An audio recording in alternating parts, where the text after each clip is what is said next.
We've got a very dramatic audio timeline of the morning of September 11th. Some of these audio tapes became declassified just last year. Combined with what was previously released, these tapes offer perhaps the most dramatic timeline of the moments the hijackings were taking place. We hear voices of people on the front lines, including a flight attendant on board a hijacked plane. We're going to start with her. Betty Ong. She was on board American Airlines Flight 11 at 8:19 a.m. Eastern Time. This is just about 27 minutes before that flight hit the North Tower of the World Trade Center. She called her colleagues on the ground. This is the first time that anyone outside those planes finds out what's going on. Let's listen to Betty Ong. The cockpit's not answering. Somebody's stabbed in business class. And I think there's mates that we can't breathe.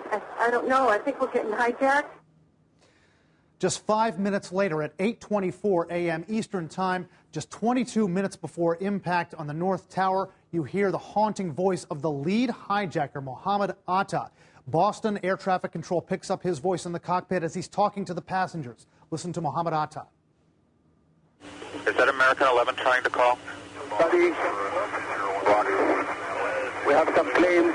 Just stay quiet and you'll be okay. We're turning to the airport. And who's trying to call me here? American 11, are you trying to call? Nobody move. Everything will be okay. If you try to make any move, you'll injure yourself and the airplane. Just stay quiet.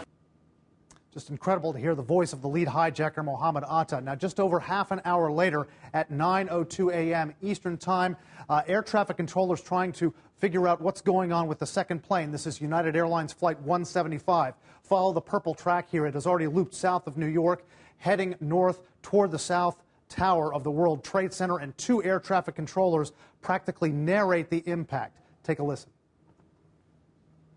Hey, can you look out your window right now? Yeah. Can you see a guy at about 4,000 feet, about 5 east of the airport right now? Looks like he's... Yeah, I see him.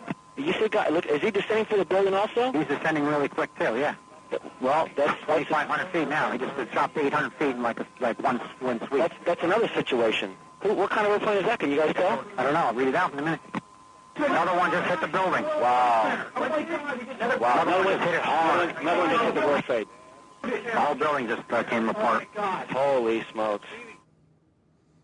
Take you forward to just about a half hour later, 9:28 a.m. Eastern Time.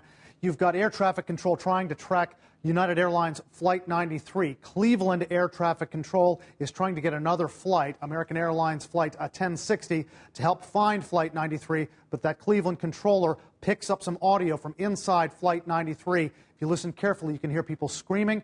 And listen very carefully, you'll hear someone seemingly saying, "We're all going to die in here." Listen. That's American 1060.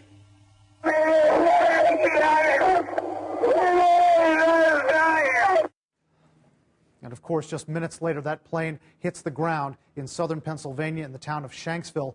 The Rutgers University Law Review has released some of this material. To hear some of these haunting audio tapes and other unforgettable moments, including stories that you've not heard before, tune into CNN's documentary Footnotes of 9/11 with Drew Griffin, Sunday, 9 p.m. Eastern Time on CNN.